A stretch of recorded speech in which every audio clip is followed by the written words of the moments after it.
नाथयामुनमध्यमाम् अस्मदाचार्यपर्यन्तां वन्दे गुरुपरम्परां यो नित्यमच्युतपदाम्बुजयुग्मरुक्मं व्यामोहतस्तदितराणि तृणाय मेने अस्मद्गुरोर्भगवतोऽस्य दयेकसिन्धोः रामानुजस्य चरणौ शरणं प्रपद्ये मातापिता युवतयस्तनया विभूतिः सर्वं यदेव नियमेन मदन्वजानाम् आद्यस्य नः कुलपतेर्वकुलाभिरामं श्रीमत्तदङ्घ्रियुगलं प्रणमामि मूर्ध्ना भूतं सरश्च महदाह्वयभट्टनाथ श्रीभक्तिसारकुलशेखरयोगिवाहान् भक्ताङ्घ्रिरेणुपरकालयतीन्द्रमिश्रान् श्रीमत्पराङ्कुशमुनिं प्रणतोऽस्मि नित्यम् पितामहस्यापि पितामहाय प्राचेतसादेशफलप्रदाय श्रीभाष्यकारोत्तमदेशिकाय श्रीशैलपूर्णाय नमो नमस्तात् आचार्यानस्मदीयानपि परमगुरून् सर्वमाचार्यवर्गं श्रीमद्रामानुजाख्यं मुनिमखिलजनोद्धारणायावतीर्णं पूर्णार्यं यामुनेयं मुनिवरमहतौ रामराजीवनेत्रौ वन्दे नाथं मुनीन्द्रं वकुलधर चमूनाथलक्ष्मीमुकुन्दान् अस्मद्गुरुभ्यो नमः। शुक्लाम्बरधरं विष्णुं शशिवर्णं चतुर्भुजं प्रसन्नवदनं ध्यायेत् सर्वविघ्नोपशान्तये यस्य द्विरदवक्त्राद्याः पारिषद्याः परश्शतं विघ्नं निघ्नन्ति सततं विश्वक्सेनं तमाश्रये ज्ञानानन्दमयं देवं निर्मलस्फटिकाकृतिम् आधारं सर्वविद्यानां हयग्रीवमुपास्महे अभङ्गुरकलादानस्थूललक्षत्वमीयुषे तुङ्गाय महसे तस्मै तुरङ्गाय मुखे नमः। पूजन्तं राम रामेति मधुरं मधुराक्षरम् आरुह्य कविताशाखां वन्दे वाल्मीकिकोकिलं वाल्मीकेर्मुनिसिंहस्य कवितावनचारिणः शृण्वन् रामकथानादं को न याति पराङ्गतिं यः पिबन् सततं रामचरितामृतसागरम् अतृप्तस्थं मुनिं वन्दे प्राचेतसमकल्मषं गोष्पदीकृतवाराशिं वशकीकृतराक्षसं रामायणमहामालारत्नं वन्दे लीलात्मजम् अञ्जनानन्दनं वीरं जानकीशोकनाशनं कपीशमक्षहन्तारं वन्दे लङ्काभयङ्करम् आमिषीकृतमार्ताण्डं गोष्पदीकृतसागरं तृणीकृतदशग्रीवम् आञ्जनेयं नमाम्यहम्। मनोजवं मारुततुल्यवेगं जितेन्द्रियं बुद्धिमतां वरिष्ठं मातात्मजं वानरयूथमुख्यं श्रीरामदूतं शिरसा नमामि। उल्लङ्घ्य सिन्धोः सलिलं सलीलं निःशोकवह्निं जनकात्मजायाः आदाय तेनैव ददाह लङ्कां नमामि तं प्राञ्जलिराञ्जनेयम् आञ्जनेयवतिपाटलाननं काञ्चनाद्रिकमनीयविग्रहं पारिजाततरुमूलवासिनं भावयामि पवमाननन्दनं यत्र यत्र रघुनाथकीर्तनं तत्र तत्र कृतमस्तकाञ्जलिं बाष्पवारि परिपूर्णलोचनं मारुतिं नमत राक्षसान्तकं वेदवेद्ये परे पुंसि जाते दशरथात्मजे वेदः प्राचेतसादासीत् साक्षात् रामायणात्मना चरितं रघुनाथस्य शतकोटिप्रविस्तरम् एकैकमक्षरं प्रोक्तं महापातकनाशनं शृण्वन् रामायणं भक्त्या यः पादं पदमेव वा स याति ब्रह्मणस्थानं ब्रह्मणा पूज्यते सदा वाल्मीकिगिरिसम्भूता रामसागरगामिनी पुनाति भुवनं पुण्या रामायणमहानदी श्लोकसारसमाकीर्णं सर्गकल्लोलसङ्कुलं काण्डग्राहमहामीनं वन्दे रामायणार्णवं यः कर्णाञ्जलिसम्पुटैरहरहः सम्यक् पिबत्यादरात् वाल्मीकेर्वदनारविन्दगलितं रामायणाख्यं मधु जन्मव्याधिजराविपत्तिमरणैः अत्यन्तसोपद्रवं संसारं स विहाय गच्छति पुमान् विष्णोः पदं शाश्वतं तदुपगतसमाससन्धियोगं सममधुरोपनतार्धवाक्यबद्धं रघुवरचरितं मुनिप्रणीतं दशशिरसश्च वहन्निशामयध्वं శ్రీరాఘవం దశరథాత్మజమప్రమేయం సీతాపతిం రఘుకులాన్వయరత్నదీపం ఆజానుబాహువరవిందదలాయతాక్షం రామం నిశాచర వినాశకరం నమామి. వైదేహీ సహితం సురద్రుమతలే హైమే మహామండపే మధ్యే పుష్పకమాసనే మణిమయే వీరాసనే సుస్థితం అగ్రే వాచయతి ప్రభంజనసుతే తత్వం మునిభ్యః పరం వ్యాఖ్యాంతం భరతాదిభిః పరివృతం రామం భజే శ్యామలం. వామాంకస్య జానకిం పరిలసత్ కోదండదండం కరే చక్రం చోర్ధ్వకరేణ బాహుయుగళే శంఖం శరం దక్షిణే బిభ్రాణం జలజాతపత్రనయనం భద్రాద్రిబూర్ధ్నిస్థితం కేయూరాదివిభూషితం రఘుపతిం సౌమిత్రియుక్తం భజే. ఆపదామపహర్తారం దాతారం సర్వసంపదాం లోకాభిరామం శ్రీరామం భూయో భూయో నమామ్యహం. ధర్మాత్తపస్వాధ్యాయనిరతం తపస్వీ వాగ్విదాంబరం నారదం పరిపప్రచ్ఛ వాల్మీకిర్మునిపుంగవం. ధర్మాత్మా సత్యసంధశ్చ రామో దాశరథిర్యది పౌరుషే చ ప్రతిద్వంద్వః శరైనం జహి రావణిం. సకృదేవ ప్రపన్నాయ తవాస్మీతి చ యాచతే అభయం సర్వభూతేభ్యో దదామ్యేతద్వ్రతం మమ. ధ్యాయే భద్రాద్రివైకుంఠరామం సీతారమాన్వితం శంఖచక్రధనుర్బాణధరం సౌమిత్రిసేవితం. శ్రీరామాయ నమః. శ్రీమతే రామానుజాయ నమః. భగవద్బంధులారా, రామచంద్ర మహాప్రభువు త్రేతాయుగంలో అవతరించిన విళంబిరామ సంవత్సరాన్ని పురస్కరించుకుని మనం ప్రారంభించినటువంటి ఈ రామాయణ ప్రవచన లహరిలో అయోధ్యాకాండను ముగించుకుని అరణ్యకాండలో ఉన్నాము.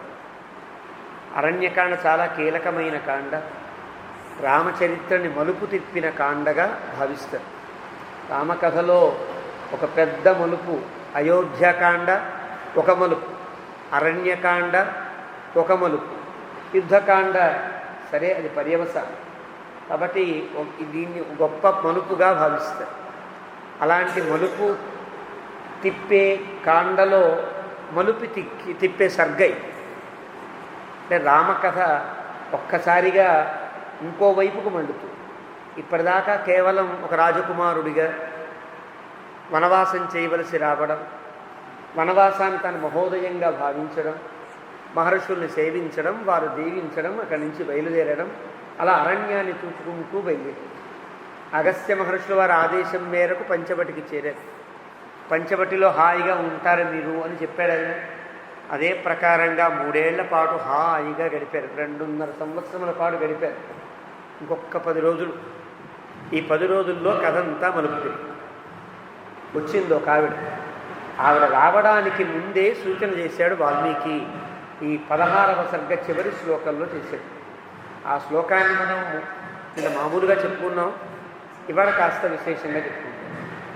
ఆ చివరి శ్లోకం కృతాభిషేక సరరాజరామ సీతా ద్వితీయ సహ లక్ష్మణేన కృతాభిషేకో గిరిరాజపుత్ర్యా రుద్రస్సనందీ భగవానివేశ.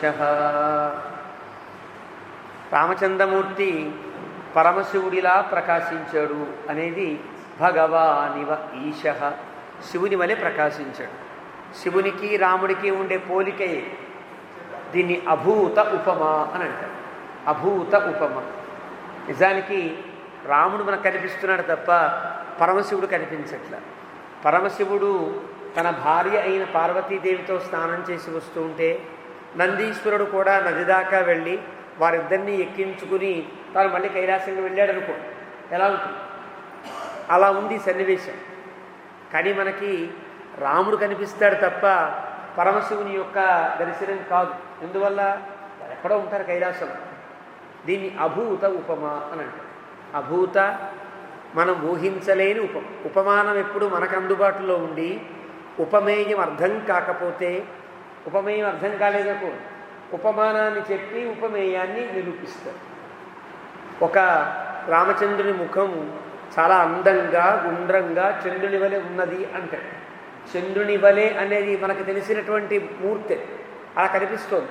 తెల్లగా అందంగా స్వచ్ఛంగా ఆహ్లాదంగా ఉంది. అలాంటి ముఖము రాముడిది అంటే మాకు అర్థమైపోయింది. కనిపించేది ఉపమానం, కనిపించని ఉపమేయాన్ని ఉపమానం చెప్తుంది. కానీ ఇక్కడ వాల్మీకి కనిపించని ఉపమానాన్ని కనిపించే ఉపమేయానికి వాడు తమాషా. ఎలాగ కృతాభిషేక, రామచంద్రమూర్తి అప్పుడే జటలు ధరించి ఉన్నాడు. జటలన్నీ విప్పుకుని స్నానం చేయాలి. ఎప్పుడు కూడా స్నానం చేసేటప్పుడు ఒక నియమం ఉంటుంది. శిఖ ఉంటే కనుక శిఖ ముడి విప్పాలి, ప్రవాహానికి ఎదురు నుంచోవాలి. నుంచుని ఆ శిఖని రెండుగా విభజించి ఈ పక్క ఆ పక్క వేసుకుని స్నానం చేయాలి. ఇది నియమం. ఎప్పుడైనా ద్విధా విభజ్య అంటారు. శిఖని తీయాలి, అలా రెండుగా చేసిన అప్పుడు ముడిగి మళ్ళీ శిఖాబంధనం చేసుకోవాలి. ఇది నియమం. కాబట్టి అప్పటిదాకా జడలు కట్టిన జటలన్నీ విప్పాడు. విప్పి ఇలా రెండుగా వేసుకున్నాడు. ఎలా ఉన్నాడు? తమాషాగా ఉన్నాడు. ఇక్కడి నుంచి ఇక్కడ దాకా పొడవైన జుట్టుతో జడలు కట్టి తమాషాగా అనిపించాడు. తలస్నానం చేస్తాడు కదా, అలా కారుతుంటే పైనుంచి గంగ గారుతున్నట్టుగా అలా స్నానం చేసినాడు. అలాగే లేచి వస్తున్నాడు. తను ఒక్కడు కాదు, పక్కన సీతమ్మ తల్లి కూడా, ఇద్దరూ స్నానం చేసి వస్తున్నారు. దేనికి ఇలా స్నానం చేశారు ఇక్కడ అంటే ఇప్పటిదాకా చెప్పలేదు కదా, పెద్దగా స్నానం చేశారు ఇలా ఉన్నారని చెప్పలే వాల్మీకి. సుమారు ఒక 13 ఏళ్ల క్రితం చెప్పినా ఇదే పోలిక. కానీ అక్కడ చెప్పని పోలిక ఇక్కడ చెప్పడానికి గల కారణం, ఇక్కడ నుండి రామచంద్రమూర్తి ప్రళయమూర్తిలా కనిపిస్తుంది. ఇక్కడి నుంచి ప్రళయానికి సంబంధించిన కథలు నడుస్తాయి. అంటే తన సంకల్పం, ఒక యజ్ఞం చేయాలనుకోండి, యజ్ఞానికి సంకల్పం చేయాలంటే తలస్నానం చేసి సంకల్పం చేయాలి. తలస్నానం చేశాడు. ఇక్కడి నుంచి ప్రారంభం రాక్షస సంహారం అని సంకల్పించుకున్నాడు. సంకల్పించుకుంటే పక్కన సీతమ్మ లేనిదే కుదరదు కాబట్టి సీతమ్మ లేకుండా స్నానం చేయవలసిన రాముడు సీతతో కలిసి సంకల్పం చెప్పాడు. ఇద్దరు కావాలని కలిసి ముడిగారు, లేచారు. కృతాభిషేక సరరాజరామ, చాలా అందంగా ప్రకాశించాడు. ఎలాగా? సీతాద్వితీయ, సీతమ్మ తల్లితో కూడినవాడే, సీతమ్మ భార్యగా కలిగినవాడే. భార్య అనే పదమునకు 2 అర్థాలు. ఒకటి భర్త చేత పోషింపబడునది అన్నాడు. రెండవది అతని భారమునందు బాధ్యత కలిగినది అన్నాడు.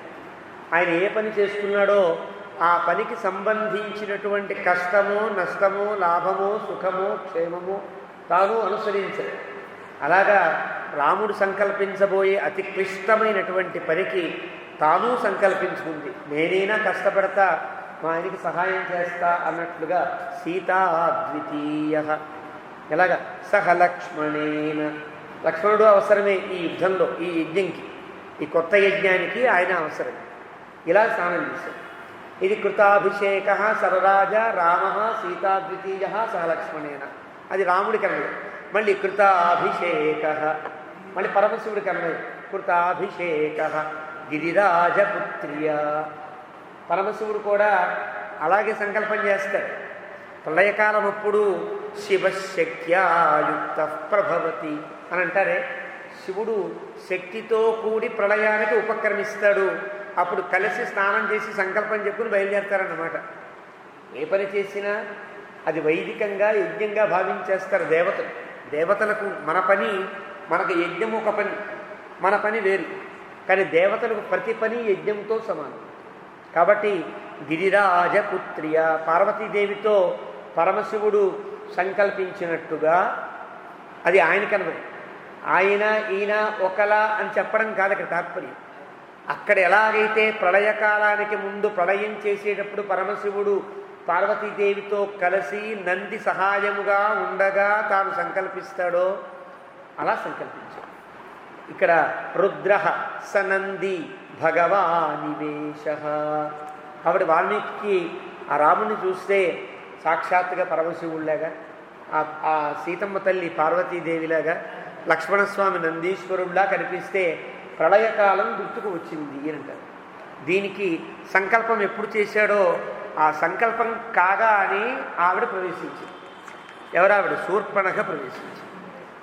ఇద్దరి ప్రవేశంలో వాల్మీకి ఒక పదం వాడతాడు. అక్కడ మందర ప్రవేశం అప్పుడు ఇక్కడ శూర్పణఖ ప్రవేశం అప్పుడు ఒకే పదం వాడతాడు. ఆ పదం ఏమిటో చూద్దాం. అథ సప్తదశ సర్గ, 17వ సర్గ ప్రారంభమైంది. కృతాభిషేకో రామస్తు. కృతాభిషేక మళ్ళీ ఎందుకు చెప్పాలండి అంటే కంటిన్యూటీ మాట.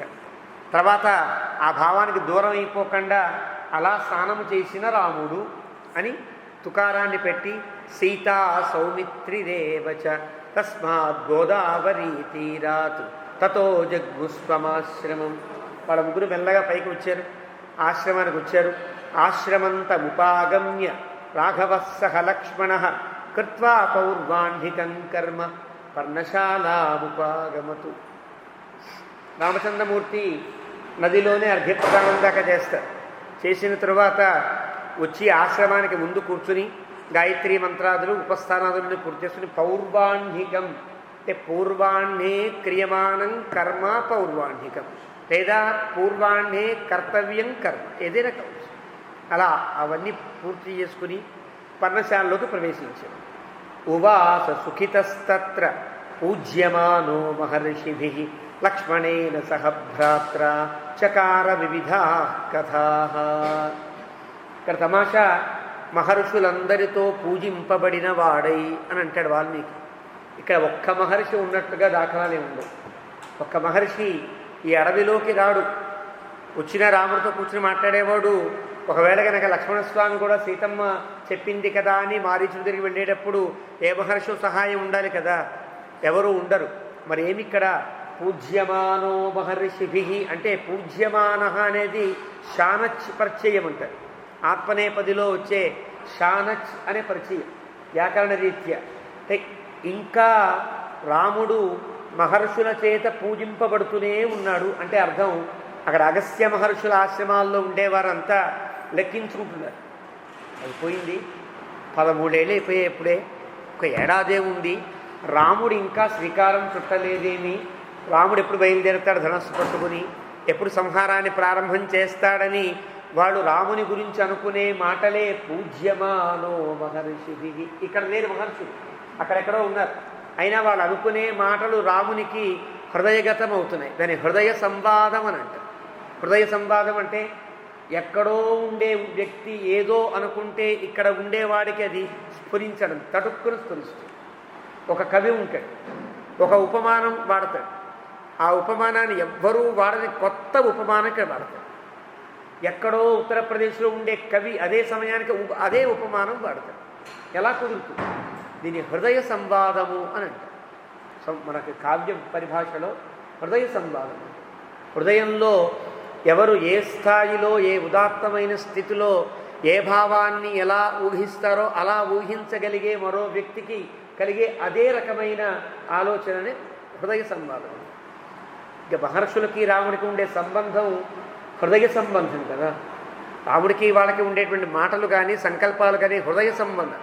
అమ్మ రాముడు సంకల్పించాడు, స్నానం చేశాడు, బయలుదేరుతున్నాడు అని వాళ్ళకి తెలుస్తోంది. ఇక్కడ టీవీల ముందు కూర్చునే వాళ్ళు లైవ్ ప్రోగ్రాం చూసినట్లుగా వాళ్ళకి తెలుస్తుంది. కాబట్టి పూజ్యమానో మహర్షి, పూజ్యమానుడయ్యాడు. లక్ష్మణేన సహభ్రాత్ర, లక్ష్మణుడితో కూడిన వాడై చకార వివిధ కథా, రకరకాల కథలు చెప్పుకుంటూ కూర్చున్నాడు. ఏమా కథలు? మహర్షిభి అనే పదం కాగానే మహర్షులు అక్కడ ఉంటే కథలు ఏం చెప్పుకుంటారు వీళ్ళు అంటే మహర్షులకు సంబంధించిన ఆశ్రమాల్లో జరిగిన సంఘటనలన్నీ మళ్ళీ నెమరు వేసుకుంటూ కూర్చున్నారు. ఇలా ఎలా ఉన్నాడు రాముడు అక్కడంటే సరామ పర్ణశాలాయ ఆసీన సహసీతయ విరరాజ మహాబాహు చిత్రయా చంద్రమాయివ, చిత్రయా చంద్రమాయివ. ఆ రాముడు పర్ణశాల ఎందుకు కూర్చున్నాడు సీతమ్మ తల్లితో. విరరాజ, ఇందాక స్నానం చేసినప్పుడు రరాజ, ఇక్కడ విరరాజ. ఇక కూర్చున్నాడు, సంకల్పించుకుని కూర్చునేవాడు. ఎలాగైతే ఎప్పుడు వస్తారా రాక్షసులు రండి చూద్దాం అని ఒక నడుము బిగించిన వ్యక్తి కత్తి పట్టుకుని రంగంలో దిగి నేను సిద్ధంగా ఉన్నాను అని అరిచినట్టుగా ఉన్నాడు రాముడు. కాబట్టి విరరాజ ఇక్కడ మరింత ప్రకాశిస్తున్నాడు. ఎలాగా? చిత్రయ చంద్రమా ఇవ, చిత్రా నక్షత్రంతో కూడిన చంద్రుడి వలె ప్రకాశిస్తున్నాడు. ఇదే పోలిక అయోధ్యలో రాముడు వనవాసానికి పంపించాలని కైక సుమంత్రాన్ని వెళ్ళి రాముని తీసుకురా అన్నప్పుడు సుమంతుడు వెళ్ళేటప్పటికి రాముడు ఎలా ఉన్నాడంటే చిత్రయా శశినం యథ అంటాడు అక్కడ అయోధ్యాకాండ. చిత్రా నక్షత్రము ఎందు చంద్రుడి వలె ఉన్నాడు అంటే ఆ కలయిక చూస్తే సుమంతుడు చాలా ఆనందం కలిగి, అంటే ఈ కలయిక ఎప్పుడు చెప్తాడో అప్పుడు రాముడికి ఏదో ఉపద్రవం కలుగుతుంది కదా. అక్కడ చిత్రయా శశినం యథ అని వాడంగానే సుమంతుడు వచ్చి అమ్మగారు పిలుస్తున్నారండి అంటే బయలుదేరి వచ్చాడు. బయలుదేరగానే ఇంకా అరణ్యవాసం, ఈ కథ, ఈ శోకాలు ఇవన్నీ మామూలే. ఇక్కడ కూడా చిత్రయా శశినం చంద్రమాయథ సేమ్ ఉపమానం, అదే ఉపమానం. ఆయన ప్రణాళిక అంత గొప్పది. అంటే చిత్రా నక్షత్రంతో కూడిన చంద్రుడు బాగా ప్రకాశిస్తాడు, కానీ ఆ ప్రకాశం వెనుక ఏదో ఒక ఉపద్రవము ఉన్నదన్నలే ఇక్కడ కనిపిస్తుంది. తథాసీనస్య అలా కూర్చున్న తర్వాత రామస్య కథా సంసక్త చేతసః లక్ష్మణస్వామి ఏదో కథ చెప్తుంటే హాయిగా వింటున్నాడు, భలే ఉంది కథ అంటున్నాడు, వింటున్నాడు. తం దేశం రాక్షసీ కాచిత్ ఆజగామ ఎదృచ్ఛయ అక్కడ కూడా యతో జ్ఞాతిదాసీ యతో జాత కైకేయ్యాస్తు సహోషిత ఆససాద ప్రాసాదం మందరాసాయ దృక్షయ అంటారు అక్కడ వాళ్ళని. కైకేయి దగ్గర ఉండే ఒక ఆవిడ, ఒక దాసి, యతో జాత ఎక్కడ పుట్టిందో తెలియదు, ఎలా పుట్టిందో తెలియదు. వాళ్ళకి ప్రయోగంలో అందం యతో జాత ఎక్కడ పుట్టిందండి బాబు అది అంటామే. వీడు ఎవరండి బాబు ఏ నక్షత్రంలో పుట్టాడండి అంటాం మనం ఎవడన్నా కొంచెం తిక్కగా మాట్లాడుతుంటే. అలాగే యతో జాత ఎక్కడ పుట్టిందో ఈ మందర అన్నాడు వాల్మీకి. అలా మందరని చెప్పేటప్పుడు ఆససాద ప్రాసాదం ఎక్కింది. ఎలాగా ఆ మందర ఎదృచ్ఛయ ఏదో ఒక వంకతో లేదా అకస్మాత్తుగా ఎందుకు ఎక్కుతారు పైకి? ఎవరో తోస్తే తప్ప ఎక్కరు కదా. దానికి వ్యాఖ్యాత చెప్తాడు, రామచంద్రమూర్తి సంకల్పం చేసింది ఏమిటి? ఎవడి హృదయంలోనూ ఆ భావన పెంపొందించి తన కథకు అనుకూలం చేసుకోవాలి. తాను ఎక్కడో పుట్టలో హాయిగా ఉన్నాడు భద్రాచలం రాముడు, ఎక్కడో పడుకుంది ఎవరు? దమ్మక్క. ఆవిడ కనిపించాడు, లే పుట్టలో ఉన్నా ఉద్ధరించు అని ఆవిడకి సంకల్పం కలిగించి ఆవిడ ద్వారా మళ్ళీ ఆలయం పునర్వైభవాన్ని ఇది ఎదురుచ్ఛయ అంటే భగవంతుని యొక్క సంకల్పము చేత జరిగే పనులు ఒకటి ఉంటాయి. అందుని వ్యాఖ్యాత అంటారు ఎదురుచ్ఛయ అంతఃప్రవిష్ట శాస్తా జనానాహం సర్వాత్మా లోపల ఉండి తానే ప్రవేశించి శూర్పణఖకి ఆ భావాన్ని కలిగించి ఇక్కడ దాకా లాక్కొచ్చేట్టు చేశాడు ఈ రాముడే అని అంటారు. ఈ దేవుడే శూర్పణఖ ఎటో తిరుగుతుంటే అయిపోతుంది, ఇంకా రాదేమిటి? నీ పాత్ర ప్రవేశించాలి కదా. ఒక నాటకం రాసేవాడు నాటకం సూత్రధారి ఎవరెప్పుడు స్టేజీ ఎక్కాలో అప్పుడు తోస్తుంటాడు. అలా ఆయనే ప్రేరేపించినట్టుగా ఎదురుచ్ఛయ. అక్కడ కూడా పట్టాభిషేకానికి కిరీటం పెట్టబోతూ ఉంటే ఎదురుచ్ఛయ. అందుని భగవద్గీతలో అంటాడు, ఆత్మమాయయ నేనే తిప్పుతూ ఉంటాను ఆ యొక్క ఆత్మచేత వారిలో కలిగి వారిలో భావాన్ని పెంపొందించి సంభవామి ఆత్మమాయయ అని 2 వ్యాఖ్యానంలో ఇస్తారు. అలాగా భగవత్ సంకల్పంగా శూర్పణఖ వచ్చింది. సాతు శూర్పణఖ నామ దశగ్రీవస్య రక్షస. మనకి పరిచయం చేయాలి కదా వాల్మీకి. ఆవిడెవరో కాదండి, శూర్పణఖ అని పేరు. దశగ్రీవుడైన రావణాసురుడికి చెల్లెలీవిడ భగిని, చెల్లెలు. రామమాసాద్య రాముని చూచింది. దదర్శ త్రిదశోపమం 30 ఏళ్లతో ఉండే దేవతలు ఎంత యవ్వనంగా ఎంత అందంగా ఆశిష్టో దృఢిష్టో బలిష్ట అని వేదం చెప్పినట్టుగా అలా ఉన్నాడు భగవంతుడు.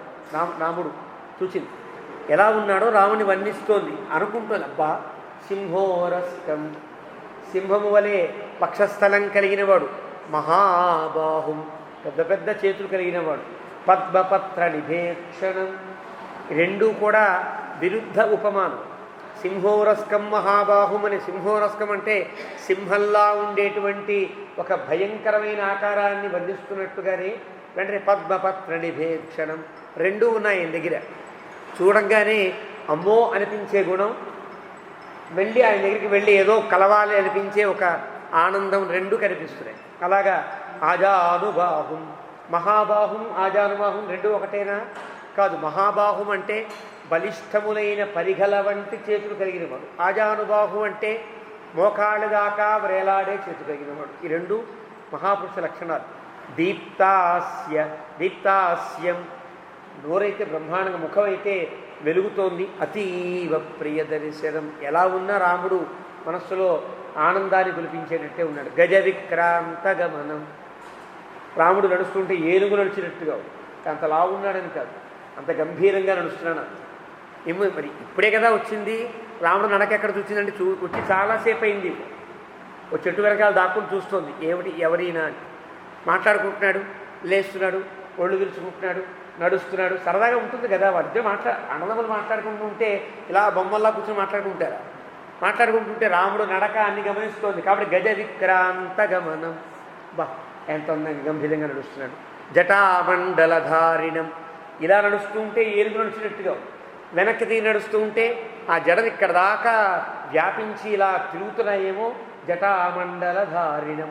ఉపమానంలో ఇటు అభిముఖము, అక్కడ ప్రత్యేక ముఖం కూడా చెప్పాడు వాల్మీకి. అంటే అర్థం రెండు వైపులా రాముణ్ణి చూచిందనమాట. ఇలా వచ్చే రాముణ్ణి చూచింది చెట్టు చాటు నుంచి, ఇలా వెళ్ళే రాముణ్ణి చూచింది. సుకుమారం మహాసత్వం పార్థివం వ్యంజనాన్వితం. సుకుమారం అంటే సుకుమారం ఏం తెలిసి నడుస్తుంటే ఏ రాయి చిన్న గుచ్చుకుందాం అబ్బా అని ఒకసారి రాయిని తీసేస్తాడు. అంటే ఆ చిన్న రాయి గుచ్చుకున్న శరీరం అంతా కదిలిపోయేంత సుకుమారుడని గుర్తించింది. అంతేనా? మహాసత్వం. వెంటనే తేలుకుని లక్ష్మణస్వామి చెప్పే కథలకు అబ్బా గుచ్చుకుందయ్యా లక్ష్మణ ఏదో మంది అన్నట్టు కూర్చోడు. అలా మహాసత్వం అంటే అలాగా ఒక రకమైనటువంటి స్థితి కలిగిన రాముణ్ణి జాగ్రత్తగా పరిశీలించి పార్థివ వ్యంజనాన్వితం. ఎంత బాగా పరిశీలించిందంటే ఈ చేతులకు 14 ఏళ్ళు అయిపోయింది. అప్పటికే భుజకీర్తులు ధరిస్తారు. భుజకీర్తి ధరించినప్పుడు ఇక్కడ తెల్లగా పడుతుంది. చొక్కా వేసుకోవడం అలవాటు ఉందనుకోండి ఎవరికైనా, బనీని వేసుకోవడం. ఎప్పుడు బనీని వేసుకునేవాడు బనీని విప్పేస్తే బనీని ముద్ద కనిపిస్తుంటుంది వాడు ఒంటి మీద. అది అలా ఉంటుంది కదా. అలాగా భుజకీర్తులని ధరించిన రాముడు అవేవి లేకపోయినా ఇంకా భుజకీర్తుల చిహ్నాలు కనిపిస్తుంటే పార్థివ వ్యంజనాన్వితం. వీళ్ళు రాజులే, సామాన్యులు కారు అనుకుందారు. అనుకుని రామమిందీవరశ్యామం. చాలా అందంగా నల్ల కలువ పువ్వు వలె నల్లగా ఉన్నాడు. కందర్ప సదృశ ప్రభం. మన్మధుడిలా ప్రకాశిస్తున్నాడు. బభూవ ఇంద్రోపమం దృష్ట్వా. ఇంద్రుడిలా ఉండే రాముడిని చూసి, ఎప్పుడో ఇవి ఇంద్రుడు చూసింది, మోహించిందన్నమాట ఇంద్రుడిని చూసి. అలాగా ఇంద్రుడు దొరికే అవకాశం లేదు కదా, మడిలా దొరికాడు. రాక్షసి కామమోహిత. ఒకసారి కామం పెళ్ళుబికి ఆవిడ ఇక్కడి నుంచి వాల్మీకి వధిస్తాడు. ఇది తర్వాత కవులకు గొప్ప ఆదర్శమైంది అని అంటారు. ఒక పదమేమో రాముణ్ణి, ఒక పదం శూర్పణఖని. వెంటనే పదాలు ప్రయోగిస్తాడు. సుముఖం దుర్ముఖి రామం. ఆయన సుముఖుడు, ఈవిడ దుర్ముఖి. అందంగా ఉండే ముఖం గలవాడు ఆయన, దుష్టమైన ముఖం కలిగింది ఈవిడ. వృత్తమధ్యం, చక్కటి అందమైన నడుము కలిగిన వాడు ఈయన. మహోదరి, పెద్ద పొట్ట ఇది. అంటే రావుణ్ణి ఆవిడ్ని పోలిక, దీనికి ఆయనకి పోలిక. ఇది ఆయన మోహించవచ్చునా అని వాల్మీకి పెద్దవాడు కదా పాపం, పెద్ద ఆయనకి తాతగారి గురించి ఏమిటిది పిచ్చిది కాకపోతే ఎంత అందగాడు రాముడు, ఇది ఇంత వికృత చేష్ట అయినటువంటి ఈవిడికి రాముడికి పోలిక ఏమిటి అనుకుంటాడు తనలో తాను. సుముఖం దుర్ముఖి రామం వృత్తమధ్యం మహోదరి. తర్వాత విశాలాక్షం. ఎంత అందమైన కళ్ళు, దీని మొహం దీని కళ్ళు చూస్తే చింపిరి కళ్ళు. విశాలాక్షి విరూపాక్షి సుకేశం. ఆయన జుట్టు చూస్తే ఇంత జడలు కట్టినా నల్లగా అందంగా మెలికలు తిరిగి ఉంటే, దీన్ని చూస్తే తామ్రభూర్ధజ. రంగేసుకున్నట్టుగా ఎర్ర రంగేసుకునేవాడు ఈ మధ్య తయారయ్యారు. సాధారణంగా రంగేసుకుంటే ఎర్రబడుతుంది జుట్టు. కొంచెం తెల్ల జుట్టు రంగేసుకుంటే రంగు మానేస్తే ఎర్రబడుతుంది. ఇప్పుడు ఎర్ర రంగు వేసుకోవడం ప్రారంభించారు. అప్పుడు ఆవిడ అలాగే వేసుకుంది. తామ్రభూర్ధజ, ఎర్రటి జుట్టు. ప్రీతి రూపం, చూడగానే చాలా ఆనందం కల్పించే రూపం. దీన్ని చూస్తేనేమో విరూపాస, ఒక్కసారి డోకొచ్చేంత అసఖ్యమైన రూపం. సుస్వరం, రాముడు మాట్లాడితే అబ్బా ఎంత బాగు. భైరవస్వర, ఇది కుక్క మురిగినట్టుగా మనం మాట్లాడు. ఈయనకి అన్నీ ఎంత ఎంత కోపం వచ్చిందో వాల్మీకి తెలుస్తుంది ఈ పదాలు. ఇదే రాముడిని మోహించడం. రాముడి దగ్గరికి వచ్చి ఇంకా అంటుంది, నేను చాలా అందగత్తని అంటుంది తర్వాత. తరుణం, ఈయన చూస్తేనేమో తరుణం, చాలా అందంగా ఉన్నాడు. దారుణ వృద్ధ, ముసలితనం వచ్చి మా శరీరం అంతా పారిపోయి అసఖ్యంగా ఉంది ఇది. దక్షిణం, ఆయన చూస్తే ఎంత అందంగా, దక్షిణం అంటే సమర్థుడై ఉంటే ఇది వామభాషిణి, నోరెత్తితే బూతులు తప్ప ఇంకేం మాట్లాడలేదు, అలాంటిది ఈవిడ. న్యాయవృత్తం, ఏది ఎంత కొలతలో ఉండాలో అంత కొలతలో ఉండే శరీరం ఒక అర్థం. రెండవది న్యాయవృత్తం, ధర్మాన్ని తప్పకుండా ప్రవర్తించేవాడు ఈయన. సుదుర్వృత్త, దుర్వృత్త కాదు సుదుర్వృత్త, ఏదో ధర్మం తెలియకండి ఇలా చేశారండి అంటే తప్పేం లేదు, ఇది అధర్మం అని తెలిసి చేసేవాళ్ళు ఏమనాలి, సుదుర్వృత్త అనాలి. ఇప్పుడు వాడికి ఇది తప్ప ఒప్ప తెలియదు అనుకో, తప్పు చేసేవాడు ఒకడు ఒప్పు చేసేవాడు ఒకడు ఉంటే తప్పు చేసేవాడిని దుర్వృత్తుడు అంటారు, తెలిసి కావాలని చేసేవాడిని సుదుర్వృత్త. నాకు తెలుసు తప్పు చేయకూడదు, తప్పని తెలిసినా అలాగే ప్రవర్తించే ఆవిడ ఈవిడ. ప్రియం అప్రియ దర్శన, ప్రియంగానే ఉండడం రాముడికి తెలుసు, అప్రియంగానే ఉండడం ఈవిడికి తెలుసు. శరీరజ సమావిష్ట రాక్షసీ వాక్యమబ్రవీత్, ఇన్ని పోలికలు వేసాడు ఆవిడ. పక్క పక్కన మనం చూసాం. ఇప్పుడు సినిమాలలో సగం ఆ బొమ్మ సగం ఈ బొమ్మ చూపించేటప్పటికీ మనకి ఆ కథ అర్థమవుతుంది. అలా సుముఖం దుర్ముఖి ఇలా చూపించాడు వాళ్ళని. శరీరజ సమావిష్ట అంటే మన్మధుడు ఒళ్ళంతా పాకేసేటప్పటికీ, ఒళ్ళంతా ఎక్కేసేటప్పటికీ వీడికి రాక్షసీ వాక్యమబ్రవీత్ అలాగా వచ్చి రాముడి దగ్గరికి వచ్చేసింది.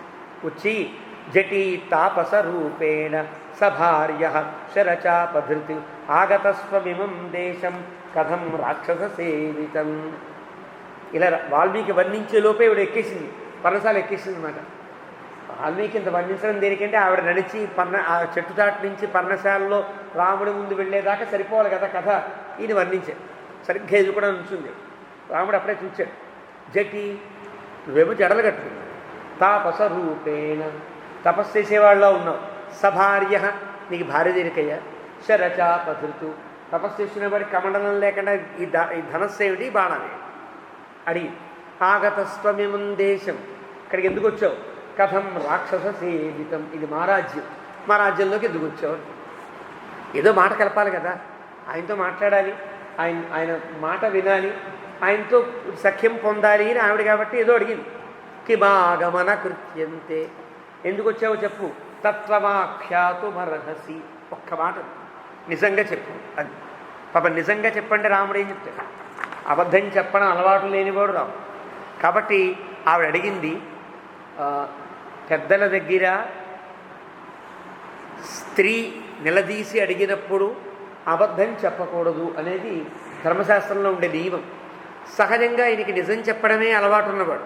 తత్వమాఖ్యాతుమర్హసి, ఏమి దాచకుండా చెప్పు అనేటప్పటికి రాముడు ఏవముక్తస్తు, తూ పదం ఏమిటంటే ఆవిడ చెప్పిన దాన్ని విని అయ్యో అలాగే మాట్లాడాలి ఈవిడితో అనుకున్నాడు రాముడు. పాపం ఎలాంటి కల్మషం లేకుండా శూర్పణఖ్య పరంతప, శూర్పణతో మాట్లాడతాడు. రుజుబుద్ధితయా శ్రీమాన్ ఆఖ్యాతుముపచక్రమే, ఒక పాఠం ఉంది. రుజుబుద్ధితయా సర్వం ఆఖ్యాతుముపచక్రమే. రుజుబుద్ధితయా అంటే ఆర్జవం కలిగిన వాడు రాముడు. లోపలొకటి బయటొకటి మాట్లాడేవాడు కాడు. లోపల ఏమనుకుంటాడో అదే మాట్లాడతాడు, ఏది మాట్లాడాడో అదే చేస్తాడు. అలాంటి ఒక రుజుబుద్ధి కలిగినవాడు. సర్వం ఆఖ్యాతు ఉపచక్రమే, ఆవిడ అడిగింది కదా అని మొత్తం చెప్పడం ప్రారంభించాడు.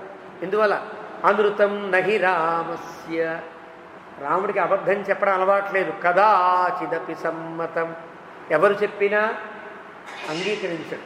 ఇక్కడ రాముడి సన్నిధిలో ఉండేవాడు ఎవరైనా అబద్ధాలు చెబితే రాముడికి ఇష్టం ఉండదు. రాముడి సన్నిధిలో ఉండేవాడు ఎవరైనా దాంభికాలకపోతే, దాంచి బ్రహ్మాండంగా అలంకారం చేసుకుని కంకణాలు తిప్పుకుంటూ నేను ఇంత గొప్పవాడిని అనుకున్నారా, డాంబికేతర భక్తౌఘ అని ఆపదుద్ధారక స్తోత్రంలో రాముడిని వర్ణిస్తూ అంటారు. దంభముతో కూడి ఉన్న భక్తులంటే ఇష్టపడని వాడు రాముడు. ఎలా ఉండాలి? నిగర్విగా ఉండాలి, నిరాడంబరంగా ఉండాలి, తనకెంతొచ్చినా చాలా నేర్చుకోవాలనే భావనతో ఉండాలి. ఇలాంటి వాడు రాముడు ఇష్టపడతాడనమాట. కాబట్టి ఇక్కడ రాముడు అంటున్నాడు కదాచిదపి సమ్మతం, ఎప్పుడూ ఇష్టపడదు అబద్ధం చెప్పడం. విశేషంగా ఆశ్రమస్థస్య ఆశ్రమంలో ఉండే వ్యక్తులకు, అంటే గృహస్థాశ్రమంలో కానీ వానప్రస్థంలో కానీ నిత్యాశ్రమంలో కానీ ఉండే పెద్దలు ఉంటారు, ఆ ధర్మాలు పాటిస్తూ ఉండేవాడు. వాడి దగ్గర మాట్లాడు. ఇంకొక సమీపే స్త్రీజనస్య చ, ఆడవాడి దగ్గర కూడా ఎప్పుడు అబద్ధం చెప్పడు రాముడు. ప్రారంభించాడు. ఆసీత్ దశరథో నామ రాజా త్రిదశ విక్రమ. రాజుగారు చాలా గొప్ప, దేవతలతో సమానమైన విక్రమం కలిగినవాడు దశరథుడు అని రాజుగారు. తస్యాహమగ్రజ పుత్ర, నేను ఆయన పెద్ద కుమారుణ్ణి. రామో నామ జనైశ్రుత, రాముడు అని అందరిచే పిలవబడుతూ ఉంటాను అంటాడు రాముడు. ఎప్పుడైనా నీ పేరేమిటి అని అంటే నా పేరు ఫలానా అని చెప్పకూడదు. నేను మురళీ కృష్ణమాచార్యులండి అని చెప్పకూడదు. ఏం చెప్పాలి? నన్ను మురళీ కృష్ణమాచార్యులు అంటారండి అనాలి. ఇది నియమం. ఆడవాళ్ళకైనా మగవాళ్ళకైనా ఎవరికైనా సామాన్య నియమం. మన పేరు మనం చెప్పకూడదు. నన్ను ఇలా పిలుస్తూ ఉంటారండి అని చెప్పాలి. ధర్మశాస్త్ర నియమం. రాముడు అలాగే చెప్పాడు. రామో నామ జనైశ్రుత, నన్ను రాముడని అంతా పిలుస్తూ ఉంటారు అని. భ్రాతాయం లక్ష్మణో నామ, నా తమ్ముడు పరిచయం చేస్తున్నాడు. ఏదో పెద్ద సెలబ్రిటీ వచ్చినట్టుగా, మా తమ్ముడండి లక్ష్మణుడు. యవీయాన్, అక్కడ కొద్ది చిన్నవాడు. మామనువ్రత, నేను ఎలాగైతే ధర్మాన్ని పాటిస్తానో మా తమ్ముడు అంతే, ఒక అర్థం. రెండవది, నన్ను అనుసరించే ఉంటాడు పాపం. తనకంటూ వేరే లోకం అక్కర్లా, వేరే పూజ అక్కర్లా. నా సేవే పూజ, నా సేవే సంధ్యావందనం, నా సేవే ఆరాధన, నా సేవే యజ్ఞం, నా సేవే హోమం, ఆయనకన్నీ అవే. మామనువ్రత ఇలా ఉంటాడు. ఇయం భార్య, ఈ పక్కన ఉంది, ఇయం భార్య చ వైదేహి మమ సీతేతి విశ్రుత, ఎవడు నా భార్య సీతానంతా పిలుస్తూ ఉంటారు. వియోగాత్తు నరేంద్రస్య, మా నాన్నగారు మా రాజుగారు పితు మాతుశ్చ యంత్రిత, మా నాన్నగారు మా అమ్మగారు ఒక నియమనం చేసి నువ్వు అడవికి వెళ్ళాలి అంటే ధర్మార్థం, ధర్మం కోసమని, ధర్మకాంక్షీచ, ధర్మాన్నే కాంక్షిస్తున్నవాడిని, వనం వస్తు విహాగత, అడవిలోకి వచ్చాను అంటే ఎంత రుజువుగా చెప్పాడు. ఎక్కడ పాపం ఏ కల్మషము లేదు, ఉన్నది ఉన్నట్టుగా చెప్పాడు. నిజంగా కాని చోట ఆకారం చూస్తేనే దుర్మార్గులు తెలుస్తుంది, రాక్షసిని తెలుస్తుంది కదా.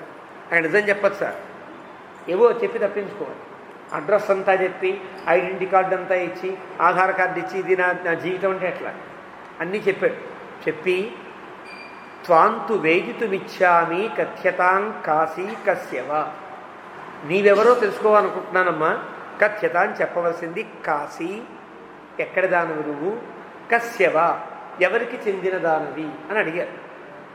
నహి తావన్ మనోజ్ఞాంగి రాక్షసి ప్రతిభాసిమే.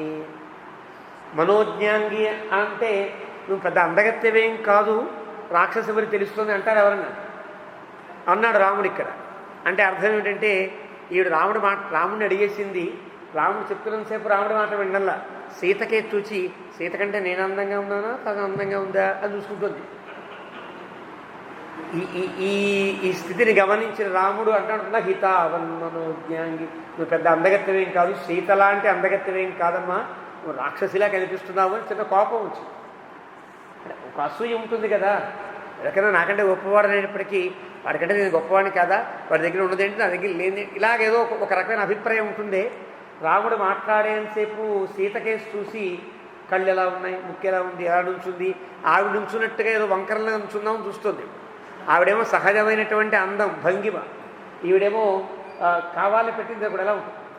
వాళ్ళు ఆవుగా ఉండేవాడు భరతనాట్యం చేస్తే ఎలా ఉంటుందండి, పొట్ట చెక్కలైపోతుంది మనకి.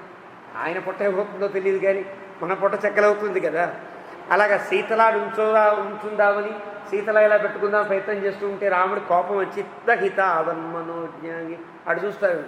కదా అందగత్వం అనుకుంటున్నావా, రాక్షసీ ప్రతిభాతి మే అంటే అక్కడ ఆ పదాల్లో ఈ చిత్రం లేకపోతే ఆ పదాలు పడవు కదా. ఇంత రుజువుగా చెప్పినవాడు అంత గొప్ప ఆవిడైతే కనుక నువ్వు గొప్ప అందగత్తవేం కాదు అంటారా? అన్నాడంటే అక్కడ ఏదో చేసింది ఆవిడ కొంటె పని.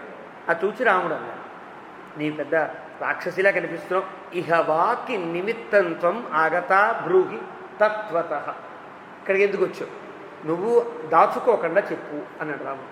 రాముడు చెప్పు తత్వత అంటే అదేమిటి ఒక మెస్మరైజ్లా అయిపోయింది. ఒక్కొక్కళ్ళు నువ్వు కూర్చుంటున్నావు అంటే వాడు కూర్చుంటాడు. వాడు కూర్చోవాలి లేకపోయినా హిప్నటైజ్ అంటారు కదా, అది బంధించడం, అది మాటతో బంధించే విధానం ఉంటుంది. అలా రాముడు తత్వత నిజం చెప్పు అన్నాడు. అనగానే ఈవిడ హాయిగా చెప్తుంది, నిజం చెప్తుంది. సాబ్రవీత్ వచనం శ్రుత్వా రాక్షసీ మదనార్దిత. మన్మధుడు అప్పుడే లోపల ఇంకా ఇబ్బంది పెడుతున్నాడు. ఎప్పుడు రాముడిని ఒళ్ళో పడిపోదామా, ఎప్పుడు రాముణ్ణి ఆలింగనం చేసుకుందామా, ఇలాంటి యావలో ఉంది. మదనార్దిత సాబ్రవీత్ అంటోంది. శ్రూయతాం రామ వక్ష్యామి. నువ్వు రాముడు అన్నావు కదా ఇందాక, నా పేరు రాముడు అన్నావు కదా, రామా చెప్తున్నాను. తత్వార్థం వచనం మమ. నువ్వు అడిగినట్టే ఉన్నది ఉన్నట్టుగా చెప్తా. అహం శూర్పణఖ నామ. నా పేరు శూర్పణఖయ్య. శూర్పణఖ అంటూ ఉంటారండ. అలా ఇలా చెప్తే అర్థం రాక్షస ప్రవృత్తి అని లెక్క, అలా చెప్తే మానవ ప్రవృత్తి అని లెక్క. నా పేరు శూర్పణఖ, అహం శూర్పణఖ అని. ఎవరు? రాక్షసీ కామరూపిణి. రాముడు ఇందాక తావన్మనోజ్ఞాంగి అన్నాడు కదా, పెద్ద అందగత్యం కాదన్నాడు కదా. ఇప్పుడు సమాధానం చెప్తుంది ఆవిడ, తను తెలివైంది. నేను కావాలనుకుంటే సీత కంటే అందంగా మారగల తెలుసున కామరూపిణి. ఆ పదం ప్రయోగంలో ఉండే విశేషం. నేను ఇప్పటికిప్పుడు అందంగా మారిపోగలను, నా సహజ రూపంతో నీకు కనిపించాలి. నీకంటే ఈ సీత కంటే అందంగా మారిపోగల శక్తి నా దగ్గర ఉన్నది అని చెప్పడం కోసమని కామరూపిణి.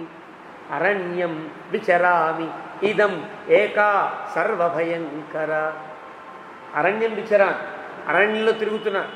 నాకేమైనా సహాయం ఉన్నారనుకుంటున్నావా? నీలాగా భయమా? ఏం లేదు. ఏకా, ఒక్కదాన్ని తిరుగుతా, నాకేం భయం లేదయ్యా. చాలా గొప్ప ధైర్యవంతురాలని అనిపించాను. అంటే నేను సీత కంటే అందంగా ఉంటా. సీత భయపడుతోంది దీన్ని చూసి, ఈ వికృతాకారాన్ని చూసి ఒకసారి భయపడిపోయి రాముడి రకాల దాక్కుంటోందన్నమాట. నేను అలాగ భయపడేవాడిని, భయపడేదాన్ని కాదయ్యా. ఏకా భయంకర ఆంచి, ఏకా సర్వభయంకర. నన్ను చూస్తే అందరికీ భయం. ఇప్పుడు సీతల చేత భయపడుతోందో అలా ఉంటా, నాకంటూ భయం లేదు. రావణో నామమే భ్రాత. రావణ అని పేరు మా అన్నయ్య పేరు. అంటే అర్థం చేస్తున్నా, రావయతి ఇది రావణ. అందరినీ ఏడిపించేవాడు కాబట్టి వాడికి రావణుడు అని పేరు. అంటే అర్థం ఆ పేరులోనే అందరినీ ఏడిపిస్తాడు. జాగ్రత్త, మా అన్నయ్య చాలా గొప్పవాడు. అంటే వీళ్ళకి ఇదే గొప్ప, ఎవరికి ఏది గొప్ప అది కదా. రావణో నామమే భ్రాత. బలీయ, ఊరికే ఏడిపించడం కాదు, బలీయ చాలా బలవంతుడు.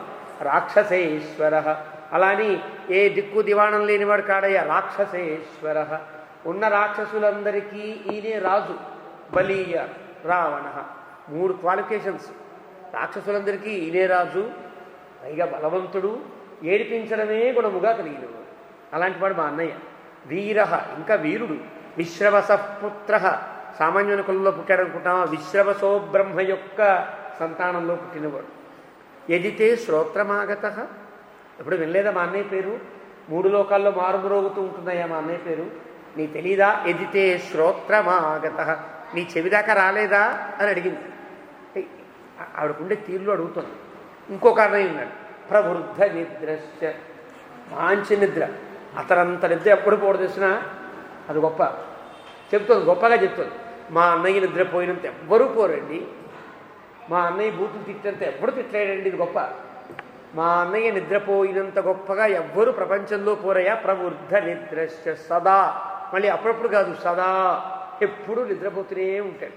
కుంభకర్ణ, వాడు చెవులు పెద్ద కలశాల్లా ఉంటాయి.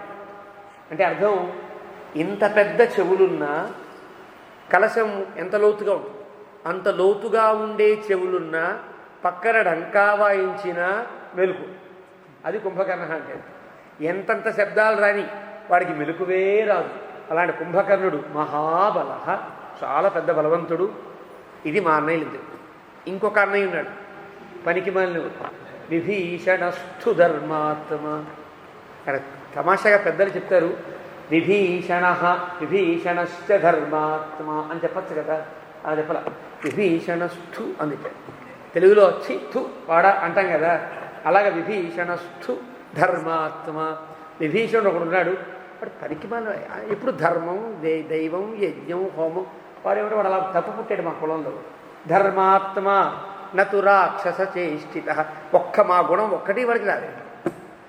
ఎవడు చెప్తుంది విభీషణుడికిట ఒక్క గుణం కూడా మంచి గుణం రాలేదు, ఒక్క రాక్షస గుణం కూడా రాలా. తు ధర్మాత్మ, వాడు ధర్మాత్ముడు అని. ధర్మం అంటే ఇష్టం లేదు అని చెప్తోంది. ముందు కూర్చున్నవాడేమో రాముడు ధర్మస్వరూపం, ఎంత కోపం రావాలి రాముడు.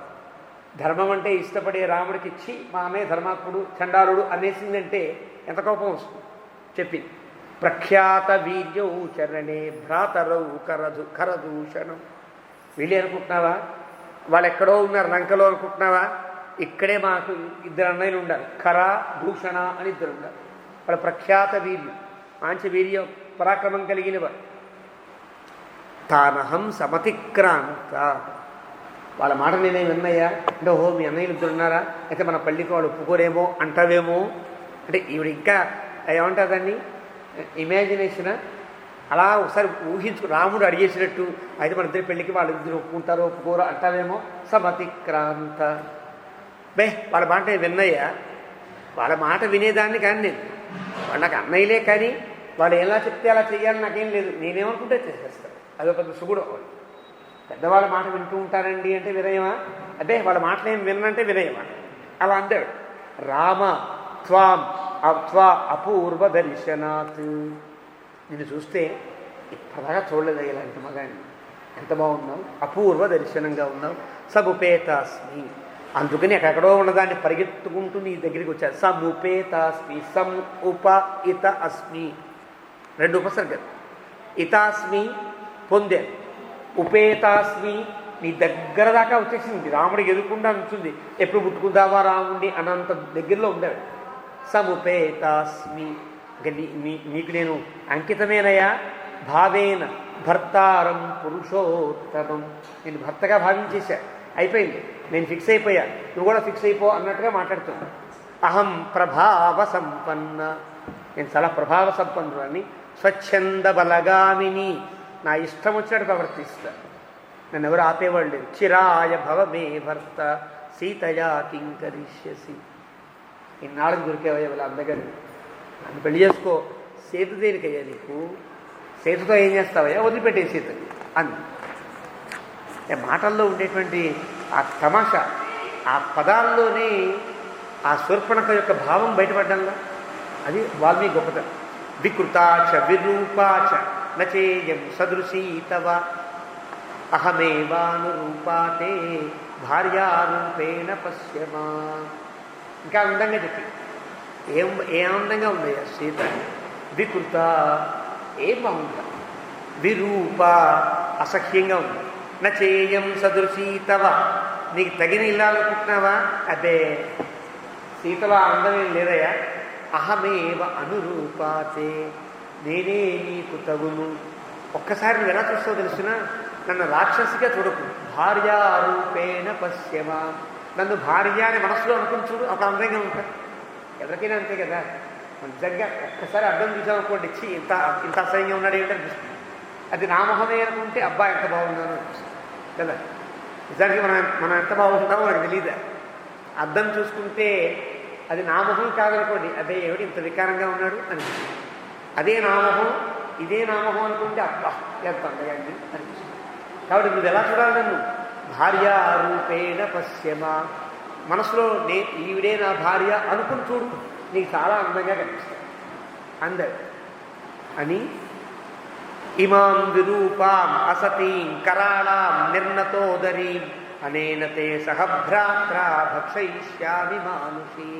మరి వీడిద్దరి సంగతి ఏం చేయను, నాకు నీతో వచ్చేయాలి కానీ వీడిద్దరిని విడిచిపెట్టలేదు కదా అంటావేమో. ఇలా వికృతంగా అసహ్యంగా కరాళ పెద్ద పెద్ద పళ్ళు ఉన్నాయి. సీతమ్మని అంటుంది, ఈవిడ పళ్ళే ఎగుడు దిగుడు పళ్ళు. కరాళ అంటే నిమ్నోన్నత దంష్ట్రా అని అర్థం. కొన్ని పైకి వచ్చిన పళ్ళు, కొన్ని లోపలికి వెళ్ళిన పళ్ళు, కొన్ని పక్క నుంచి పొడుచుకొచ్చిన పళ్ళు ఉంటాయి కదా.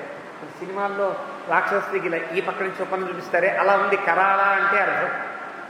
తనకుండే గుణాలన్నీ సీతకు ఆరోపిస్తూ చూడు ఆ పళ్ళు చూడు ఎంత అసహ్యంగా ఉన్నాయో. నిర్ణతో గది ఏటో కొత్త ఏమిటి ఇలాగా అసఖ్యంగా ఉంది సీత. ఈవిడని నీ తమ్ముణ్ణి ఇప్పుడే మింగేస్తా, ఇంక వాళ్ళిద్దరితో నీకు ఇంక ఇబ్బంది ఉండదు. హాయిగా మన ఇద్దరం కూడా తతఃపర్వత శృంగాని చట్టాపట్టాలు చేసుకుని హాయిగా పర్వతాల మీద వనాని వివిధాని చ అడవుల్లో వనాల్లో హాయిగా పశ్యన్ సహమయా కాంత దండకాన్ని చరిష్యసి, నాతో హాయిగా చట్టాపట్టాలు వేసుకుని సరదాగా అలా తిరుగుతాను. చూసారా మనకి పాత సినిమాల్లో పాటలు కూడా ఉన్నాయి, చట్టాపట్టాలు వేసుకుని హాయిగా వానలో తిరుగుతూ ఉందామని పాటలు ఉన్నాయి చూసారా. అలా అనేసింది. ఇత్యేవ ముక్త ఇలా పలకబడ్డాడు రాముడు. కాకుత్స్థ ఎలాంటి వాడు ఈయన వంశం ఎలాంటి కాకుత్స్థ వంశం.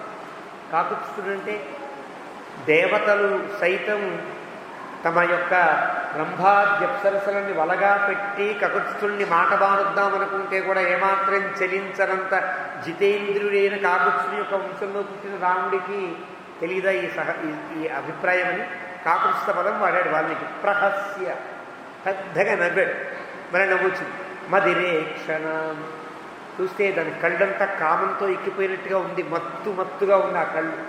అలా ఉండి ఆ కళ్ళ కలిగినటువంటి శూర్పణఖతో ఇదం వచన మారేభి వక్తుం వాక్య విశారద, మాటలు పలకడంలో నేర్పరి అయిన రాముడు ఇలా మాట్లాడడం ప్రారంభించాడు అంటూ 17వ సర్గ ముగించాడు వాడు. అథ 18 సర్గ 18వ సర్గ ప్రారంభం. తతః శూర్పణఖాం రామః కామపాశాదపాశితాం స్వచ్ఛయా శ్లక్ష్ణయా వాచా స్మితపూర్వం అథాబ్రవీత్. ఆవిడికి ఈవిడికి ఉండే పదాల్లో వాల్మీకి వేసిన ప్రయోగాల్లో ఉండే తమాషాలు చూడండి. ఆ రాముడు శూర్పణఖతో మాట్లాడుతూ ఎలా ఉండాడు, కామపాశ అవపాశిత. అప్పటికే మన్మధుడు ఆ కామపాశాలతో తను కట్టేశాడు. ఈవిడ తన కామపాశాలతో రాముడిని కట్టేయాలి అనుకునేటువంటి స్థితిలో స్వచ్ఛయ చాలా చిన్నగా చిరునవ్వు నవ్వుతూ, శ్లక్ష్ణయ చాలా మృదువుగా మెల్లగా, వాచ వాకుతో స్మితపూర్వం చిన్నగా నవ్వుతూ మాట్లాడుతున్నాడు. కృతదారోస్మి భవతి భార్యేయం దయితా మమ తద్విధానాం తు నారీణాం సుదుఃఖా ససపత్నత. నాకు పెళ్ళయిందమ్మా, నాకు భార్య ఉంది కదా, కృతదారోస్మి, ఇదిగో నా భార్య సీత నాకు భార్య కదా. తద్విధ నీ అంత గొప్ప అందగత్తెరికి, నీ అంత గొప్ప అహంకారవతులకు సవతి దోషం పెద్దగా ఇష్టం ఉండదు కదా. నన్ను చేసుకున్నావు అనుకో, సీత ఒక సవతి, నువ్వు నాకు రెండో భార్యగానే ఉండాల్సి వస్తుంది కదా. కాబట్టి వద్దు. మా తమ్ముడు చూసావా దూరంగా ఉన్నాడు. అనుజః తు ఏషః మే భ్రాత. ఇదంతా లక్ష్మణస్వామి వినడం లేదా? వినాలి కదా, పక్కనే ఉన్నాడు కదా. అప్పటిదాకా రాముడితో మాట్లాడుతున్న వ్యక్తి ఏమయ్యాడు? అది రావడంతోనే ఈయన ధనుసు పట్టుకురావడం వెళ్ళాడు. లేపేద్దాం కత్తో ఏదో ఉంటుంది ఆ ఆశ్రమంలో వెళ్ళిపోయాడు. లోపలికి వెళ్ళి ఈవినేదో చేసేద్దాం. రాముడు మాట్లాడుతూ ఉంటే ఆ కత్తిని పిసుకుతున్నాడు. ఏమిటి ఇంకా మాట్లాడతాడు దాంతో లేపేక అన్నట్టుగా. ఇతనికి ఉండే కోపం అన్నాడు. అలా కత్తి పట్టుకునో లేకపోతే ఆ ధనస్సు పట్టుకునే ఊగిపోతున్నాడు. ఆ దూరంగా ఉన్నాడు, రాముడి దగ్గర రాకూడదు అన్నట్టుగా ఉన్నాడు. దూరంగా ఉండేటప్పటికీ అనుజః తు ఏష మే భ్రాత, ఇదిగో మా తమ్ముడు అన్నాడు. చేయి చూపించేప్పటికి దగ్గరికి వస్తాడు కదా, దగ్గరికి వచ్చేప్పటికి ఏష మే భ్రా, ఇదిగో మా తమ్ముడు. అప్పటిదాకా ఆవిడ చూడాల. చూస్తే రాముడి కంటే ముందు ఎవడ దగ్గర పడుతుంది? లక్ష్మణస్వామిని చూడాలి. ఎందువల్ల? రాముడు లక్ష్మణుడు అనురూప ఒక్కలాగే ఉంటారు. రాముడు ఇంకా నల్లగా ఉంటాడు, ఆయన ఎర్రగా బాగుంటాడు కదా. కాబట్టి ఇద్దరూ పక్క పక్కనే ఉంటే గనక శూర్పణఖ లక్ష్మణస్వామి దగ్గరికే ముందు వెళ్ళేది.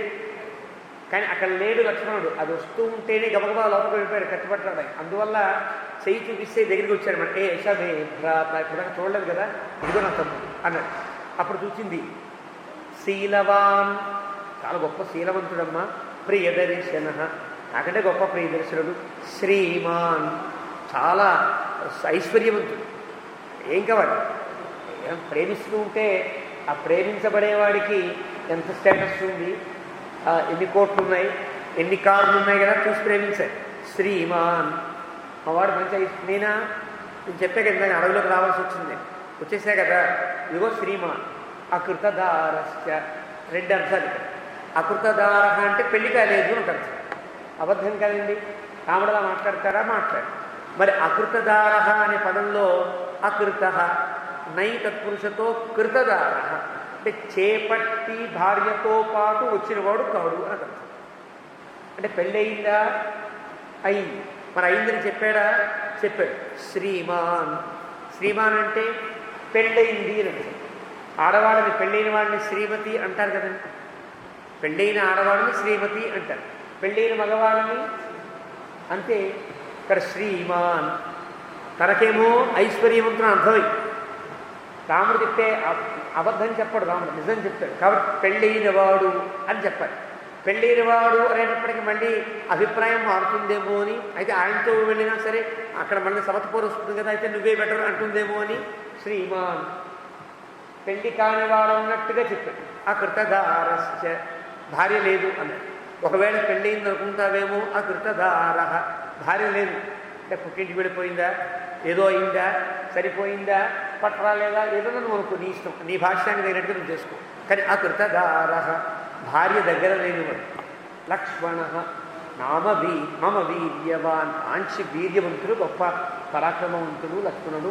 వెళ్ళండి. అపూర్వీ భార్యయాచార్జి తరుణ ప్రియదర్శన అనురూపశ్చ తే భర్త రూపస్యాస్య భవిష్యతి. ఇక రాముడు సరదాగా ఆడాలంటే ఎవరితో ఆడతాడండి? లక్ష్మణస్వామితోనే ఆడాలి కదా. కొంచెం చమత్కారంగా మాట్లాడినా, కుంటితనానికి చూపించినా లక్ష్మణస్వామినే చూపించాయి. అపూర్వి అసలు భార్య అంటే ఇంకా తెలియదు పాప. 12 ఏళ్ల పాటు వివాహమైన తర్వాత అయోధ్యలో ఉన్నప్పటికీ కూడా, అప్పుడు 8 ఏళ్ల వయస్సు కదా సీతమ్మది, అదే అంతకంటే చిన్న వయస్సు కదా ఊర్మిళది. అంటే సీతమ్మ వారికి 8 ఏళ్ల వయసు అయితే 8, 12 ఏళ్ల వయసు 20 ఏళ్ళు ఏర్పడతాయి కదా. ఊర్మిళకి 18 ఏళ్ళు ఏర్పడతాయి. ఎప్పుడు కూడా భార్యాభర్తలని కలిపేటువంటి సందర్భంలో కొన్ని నియమాలు ఉంటాయి. ఆ నియమాలని పాటించి చిన్నతనంలో వివాహం చేసినా ఎప్పుడు వారిద్దరిని కలపాలో అప్పుడు కలుపుతాయి. ఆ నియమంతో ఊర్మిళ కానీ, లక్ష్మణుడు కానీ, సీతమ్మ కానీ, రాముడు కానీ కలిసి ఎరుగరు. ఇది తమాషా. వాళ్ళ అప్పటిదాకా భార్యాభర్తలుగా కలిసి లేరు కాబట్టి సంతానం లేదు. 12 ఏళ్ల పాటు వీళ్ళు ఉంటే సంతానం కలగలేదా అనే రకరకాల సందేహాలు కలగచ్చు. లేదు, కలిసి లేరు. కాబట్టి అది ఆ పదమంతా కూడా మనకి స్ఫురించేటట్టుగా అపూర్వి. భార్య అంటే ఏమిటో తెలియనివాడు. భార్యయాచ అర్ధి, భార్య కావాలని కోరుకుంటున్నవాడు. ఇది అబద్ధం. లక్ష్మణస్వామి చూస్తే ఆయనకి కోపం వస్తుంది, రాముడే నా మీద ఇంత అభండం ఇస్తున్నాడని. వినాలి కదా. తరుణ నాకంటే యువకుడు, నాకంటే తమ్ముడు కదా, నాకంటే వయసులో చిన్నవాడు కదా. ప్రియదర్శన అందంగా లేడా? అనురూపశ్చ నీకు తగినవాడు ఆయనే, వీడికి తగినవాడు ఆయన. ఇంత లావుగా అసహ్యంగా ఉంటే లక్ష్మణస్వామి అనుకోండి, అంత అసహ్యంగా ఉన్నానా అనొద్దు, వెక్కిరింత సరదాగా లక్ష్మణస్వామితో సరదా ఆడాడనమాట. అనురూపశ్చ తే భర్త, నీకు తగినవాడు ఆయన, నీ పేరు నేను తగినవాడిని కాదు. ఎలాగ రూపస్య అస్య భవిష్యతి, నీకుండే ఈ రూపాన్ని చూస్తే అబ్బాయి ఎంత బాగున్నావు, ఈ బాగున్న రూపానికి బాగుండే రూపం మా తమ్ముడిదే, వెళ్ళిపో. ఏనం భజ, ఇతన్ని చేరు. విశాలాక్షి, ఎంత పెద్ద పెద్ద కళ్ళు నీవి అన్నాడు. అంటే అర్థమేంటి? ఇలా చెప్తూ ఉంటే ఇవి చెప్పేందుకు లక్ష్మణస్వామి చూస్తున్న కొద్దీ కళ్ళు పెరుగుతున్నాయి. అప్పుడు నిజమే రాముడు చెప్పినట్టుగా ఆయన కంటే ఈయనే బాగున్నాడని. విశాలాక్షి భర్తారం భ్రాతరం మమ, నా తమ్ముడినే భర్తగా భావించే నీకు దండం పెడితే అటు వెళ్ళిపో అన్నది. అంటే ఆవిడ అసపత్న వరారోహే మేలు దర్క ప్రభాయత, దీనికి సవతి పోరు ఉన్నదమ్మా, హాయిగా ఆయనతో విహరించు. ఇది రామేణ సా ప్రోక్త అని రాముడితో చెప్పబడి. రాముడు ఎక్కడా పరిహాసమానడు అని మన అయోధ్యకాండలో చెప్పుకున్నాం. ఆ త్రిజట అనే ఒక పేద బ్రాహ్మణ దగ్గర చిన్న పరిహాసం అనేది. అది ఎప్పుడు ఎందుకంటే ఒక 3 చేంజ్ కావాలి. అప్పుడంతా అందరికీ రాముడు అడవికి వెళ్ళిపోతున్నాడని బాధే. అందరూ ఎవరు చూస్తే వాళ్ళు బోరు ఉంటున్నారు. అలాంటి బోరు అనే వాతావరణం నుండి ఏడుస్తూ ఉంటే ప్రయాణం చేయొచ్చిన. కానీ వాళ్ళందరినీ నవ్వించి ప్రయాణం కొనసాగించాలనిపించింది రాముడికి. వాళ్ళందరినీ నవ్వించాలంటే ఆ త్రిజటుడు వస్తున్నాడు చిన్న చిన్న వంకరకాళ్ళతో, పేదవాడు బక్క చిక్కిపోయి ఎముకలు గూడు కర్ర తిప్పుకుంటూ వస్తున్నాడు అనుకోండి, ఎంత అందంగా ఉంది, ఎంత నవ్వులాటగా ఉంది. అలా వస్తున్నాడు. మనకి అయోధ్యకాండ చెప్పుకున్నాం, ఏడు తలుపుల అవతల నుంచి వస్తూ ఉంటే ఏ ఒక్కడో తన ఆపల. అంటే అర్థం అంత వేగంగా వచ్చేస్తున్నాడు. రాముడు ఎలాగైనా సరే అడగాలి, ఐశ్వర్యం పొందాలి. ఆ వచ్చే తీరికి ఎవరికి ఆపాలనిపించరా, రాముడు పిలిచాడేమో అన్నట్టుగా వచ్చేసాడు. ఆయన నడక చూస్తే కొంచెం వంకరటింక నడక చూస్తే రాముడు నవ్వు వచ్చి అతనితో పరిహాసం అడాడు. నీకు ఎన్ని కావాలంటే అన్ని ఆవులిస్తానయ్యా, ఈ కర్రని నీ బలంగా విసురు, ఎంత దూరం పడితే అన్ని ఆవులు నీవే అని సరదా. అప్పుడు ఉన్న వాళ్ళందరికీ పాప ఈయన బక్కవ ఎముకల గూడుల అస్థిపంజరంలా ఉన్నాడు. ఈయన ఏం వేస్తాడు పాపం, రాముడు బలి పరిహాసం ఆడుతున్నాడని ఈయన ఆ నడుంకి బట్ట కట్టడం, కర్ర తిప్పడం చూస్తే అందరికీ నవ్వొచ్చి. అలా మూడు చేంజ్ కావడం కోసం, అక్కడ వాతావరణాన్ని నవ్వించడం కోసం రాముడు అక్కడ పరిహాసం ఆడాడు. ఇక్కడ కథ పరివర్తనం కావడం కోసం, ఇక్కడ నుండి ఒక మలుపు తిప్పడం కోసం రాముడు పరిహాసం ఆడాడు. 2 చోట్ల మాత్రమే పరిహాసం. అందుకని రామకర్ణామృత కర్త అంటాడు, శృంగారం క్షితినందిని విహరణే వీరం ధనుర్భంజనే కారుణ్యం బలిభోజనేద్భుతరసం సింధౌ గిరిస్థాపనే హాస్యం శూర్పణఖాముఖే. రాముడు ఎక్కడ హాస్యం ఆడాడు, శూర్పణఖ దగ్గర ఆడాడు. అలా ఆడాడు రాముడు. ఇతి సా ఏవముక్తస్తు రామేణ ఇతి రామేణ సా ప్రోక్త. ఇలా రాముడు అనేటప్పటికీ రాక్షసి కామమోహిత, మరింత కామంతో మోహించబడింది. విసృజ్య రామం సహస, నిజమే ఈ నల్లవాడు నాకెందుకు అని ఒకసారి విసృజ్య అంటే అర్థమైంది, పక్కన విడిచిపెట్టేసి విసృజ్య రామం సహస తతో లక్ష్మణ బభ్రవీత్. ఒకసారి లక్ష్మణస్వామి కేసి తిరిగి ఇంకా రాముడు చాప్టర్ క్లోజ్ మనం, ఇంకా రాముడితో నాకు పని లేదు, లక్ష్మణస్వామి దగ్గరికి వచ్చి అంటోంది లక్ష్మణస్వామితో, అస్య రూపస్య తే యుక్త భార్యాహం వరవర్ణిని మయా సహ సుఖం సర్వాన్ దండకాన్ విచరిష్యసి. వరవర్ణిని, వరవర్ణిని అనే పదానికి చాలా అందంగా చెప్తారు.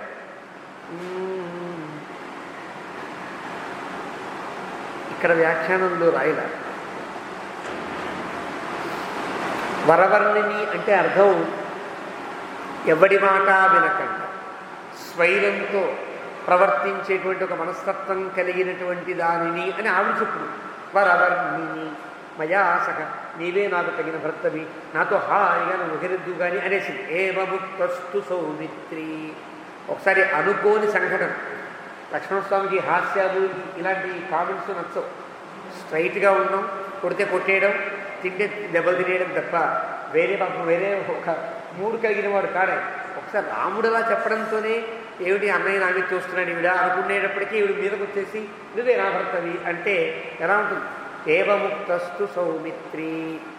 ఒకసారి లక్ష్మణస్వామి కూడా నేను కూడా సరదా అన్నయ్య కదా కుంటితనం ఆడాడు నా మీద, నేను కూడా హాస్యం ఆడతానని రాక్షస్య వాక్యకోవిద. రాముడు వాక్య విశారద, లక్ష్మణస్వామి వాక్యకోవిద. 2 పదాల ప్రయోగాలు చూడండి. అక్కడ వాక్యం వాక్య విశారద అని 17వ సర్గ చివరిలో వాల్మీకి చెప్తే ఇక్కడ వాక్యకోవిద. వాక్యకోవిద అంటే వాక్యములలో ఉండే అంతర్భావములు బాగా తెలిసినటువంటి వాడైన లక్ష్మణుడు. రాముడి మాటల్లో ఉండే అంతర్భావం తెలిసిన లక్ష్మణస్వామికి మాట్లాడుతున్న శూర్పణకి స్మిత్వ. లక్ష్మణస్వామి నవ్వడతాడు, ఇక్కడ నవ్వాడు, పక్కపక్క నవ్వాడు. లక్ష్మణో యుక్తమబ్రవీత్. లక్ష్మణుడు తగినట్లుగా మాట్లాడాడు అంటే అర్థం రాముడు తగనట్లుగా మాట్లాడాడు, లక్ష్మణస్వామి తగినట్టుగా మాట్లాడాడు. సమాచారం నాకంటే లక్ష్మణుడు బాగుంటాడు, భార్య లేనివాడు, ఇవన్నీ చెప్పాడు కదా. రాముడి యొక్క ప్రవర్తనకు తగని మాటలు వాల్మీకి రాముడు తగని మాటలు మాట్లాడాడు అనల, లక్ష్మణస్వామి తగినట్టుగా మాట్లాడాడు అన్నాడు. అంటే అర్థం రాముడు తగినట్టుగా అన్నాడు. నహినిందాన్యాయంగా తీసుకుంటే రాముడికి దోషం ఉండదు. సరదాగా తీసుకుంటే రాముడు మాట్లాడిన మాటలు తగనివి, లక్ష్మణస్వామి మాట్లాడే మాటలు తగినవి అని అర్థం. యుక్తమబ్రవీత్ ఇలా అంటున్నాడు. కథం దాసస్య మే దాసి, పెద్ద లాజిక్. నువ్వు నాకు భాగ్యం కావాలి. అతనికి దండకారణ్యానికే మహారాణిగా కనిపిస్తున్నావు కదా, నేనెవరిని? దాసస్య మే దాసి, నేను బంటుని, నౌకరిని, వీడింట్లో వాచ్మెన్ని, లేకపోతే రాముడికి ఉండేటువంటి నౌకరిని కదా. నువ్వు నన్ను వివాహం చేసుకుంటే నువ్వేమవుతావు? నువ్వు నౌకరి అయిపోతావు కదా. కథం దాసస్య మే దాసి, నేను రాముడి పాదాలు ఒత్తుతూ కూర్చుంటే నువ్వు సీతమ్మ పాదాలు ఒత్తుతూ కూర్చోవాలి. నీకిదేం కర్మ? సీతమ్మ కంటే గొప్ప అందగత్తివి, గొప్ప స్వరూపవతివి, గొప్ప గంభీరవతివి, గొప్ప అహంకారవతివి అయితే రాముడి కాళ్ళు నొక్కే నాతో పాటు నువ్వు కనుక ఉంటే నువ్వు సీతకి సేవ చేస్తూ ఉండాలయ్యా, ఉండాలమ్మా. కాబట్టి భార్య భవతు మిచ్చసి, నీకు ఇదేం పోయే కాలం, నీకు ఇదేం బుద్ధి? అన్ను చేసుకోవడానికంటే సోహమార్యేణ పరవాన్ భ్రాత్ర కమలవర్ణిని, సోహమార్యేణ పరవాన్, నేను పూర్తిగా అస్వతంత్రుడను, అంటే నాకు స్వాతంత్ర్యం లేదు. నువ్వేదో సినిమాకి తీసుకెళ్ళమన్నావు అనుకో, మా అన్నయ్యని అడగాలి, వద్దు అంటే మానేయాలి. ఎందుకు ఇదంతా? నాకు స్వాతంత్ర్యం లేనప్పుడు నువ్వు నన్ను పెళ్లి చేసుకుంటే నీవు కూడా స్వతంత్రత లేని దానిలో ఇక్కడ పడి ఉండాలి కదా. లాజిక్ మాట్లాడి స్వల్పం నిజమే కదా. నౌకర్ని చేసుకుంటే వచ్చే అనుకుని సమృద్ధార్థస్య సిద్ధార్థ ముదిత అమలవర్ణిని ఆర్యస్యత్వం విశాలాక్షి భార్యా భవజ వీయసి. సమృద్ధార్థుడు మా అన్నయ్యగారంటే అన్నీ ఉన్నవాడు. ముదిత, మా అన్న దగ్గర నువ్వు ఆనందంగా ఉంటావు. అమలవర్ణిని ఒక అర్థం. అక్కడ సవర్ణ దగ్గర సంధి కనుక చేయకపోతే మలవర్ణిని. లక్ష్మణస్వామి మాట్లాడే మాటలన్నీ కూడా తిరుగుతున్నట్టుగా ఉంటాయి, కొంచెం మామూలు పైకేమో పొగుడుతున్నట్టుగా ఉంటాయి. ఆ విడదీసుకోవడంలో విడదీస్తే తిరుగుతున్నట్టుగా ఉంటాయి. ఏమన్నాడు? సోహమార్యేణ పరవాన్ భ్రాత నుదిత మలవర్ణిని. ఇంత అసఖ్యంగా ఉండే నువ్వా నన్ను అడిగేది ఒక అర్థం. అమలవర్ణిని అది కలిపేస్తే అమల వస్తుంది. అయిందా? ఆర్యస్యత్వం విశాలాక్షి భార్యా భవజ వీయసి. ఆంచి పెద్ద పెద్ద కళ్ళు ఇలాగా తేలిపారు చూస్తున్నావు కదా, నువ్వు మా అన్నయ్య కంటే చిన్నదానిలా కనిపిస్తున్నావు, నాకంటే పెద్దదానిలా అనిపిస్తున్నావు. నిజంగా వృద్ధ, దారుణా వృద్ధ. రాముడి కంటే చాలా పెద్దవాడు, కానీ నాకంటే పెద్దదానిలా కనిపిస్తున్నావు, మా అన్నయ్య కంటే చిన్నదానిలా కనిపిస్తున్నావు, కాబట్టి మా అన్నయ్యనే చేసుకో అని మళ్ళీ రాముడి విధికి తోసాడు. ఏనాం విరూపాం అసతీం కరాళాం నిన్నతోదరీ భార్యాం వృద్ధాం పరిత్యజ్య స్వామేవైష భజిష్యతి. శ్లోకం పైకి అర్థం చూస్తే తమాషాగా చూడండి. ఏనా లక్ష్మణుడు సీతమ్మని చూపించట్టున్నాడు. గో ఈవిడుందే విరూప, ఎంత సహీనం ఉంది. అసతి, ఏమాత్రం ప్రవర్తన బాగుండదు ఈవిడ సీతకు. కరాళ, పెద్ద పళ్ళు కింద పళ్ళు కలిగినాడు. నిర్ణతోదరి, పిచ్చి పొట్ట కలిగినాడు. ఇలా అంటాడు లక్ష్మణస్వామి సీతని అనడు. కానీ తమాషా శ్లోకంలో చూడండి. భార్య, రాముడికి భార్య. వృద్ధ, చాలా పెద్ద ఆవిడ. రాముడి కంటే పెద్ద వయసు, చాలా పెద్ద ఆవిడ కనిపించుందా నీకు? అలాగా పరిత్యజ్య, అలాంటి భార్యను రాముడు విడిచిపెట్టే సీతని త్వామేవ ఏష భజిష్యతి, నిన్నే రాముడు ఇష్టపడతాడు అన్నాడు. ఇలా అనడు లక్ష్మణస్వామి, అనకూడదు. ఈ శ్లోకం చూడండి తమాషా. ఏనా, ఆ ముందు పదమే తీసుకోండి. చిట్ట చివరికి భార్య, ఏనాం భజిష్యతి, నువ్వెన్ని వేషాలు వేసినా సీతమ్మతోటే రాముడు ఉంటాడు, నిన్ను విడిచిపెట్టేస్తాడు. ఎలాగ అర్థం? విరూప అసతి కరాళాం నిన్నతోదరీ వృద్ధాం త్వాం పరిత్యజ్య.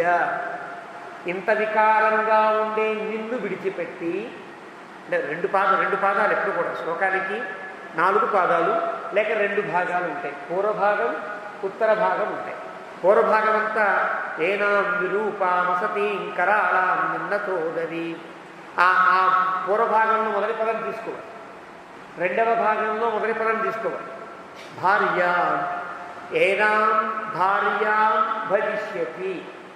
రాముడు ఈ సీతనే భార్యగా ఉంచుకుంటాడు తప్ప వేరొక దాన్ని కోరుకోడు అని అర్థం.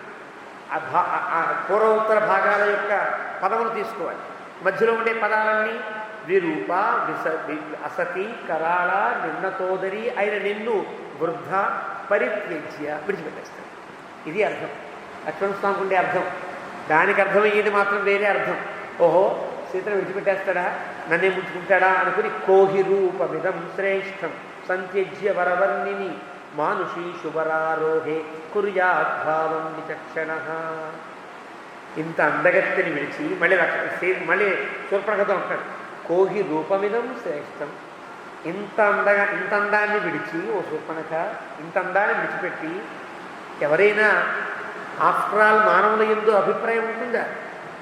నువ్వు రాక్షసివి, మానవుల కంటే కొంచెం ఎక్కువగా దానివి కదా, కాబట్టి ఇంత అందగత్యమైన నిన్ను విడిచిపెట్టి రాముడు సీతను కోరుకుంటాడా? కోరుకోడు అని మెల్లగా ఏదో తోసినట్టుగా వెనక్కి తోశాడు.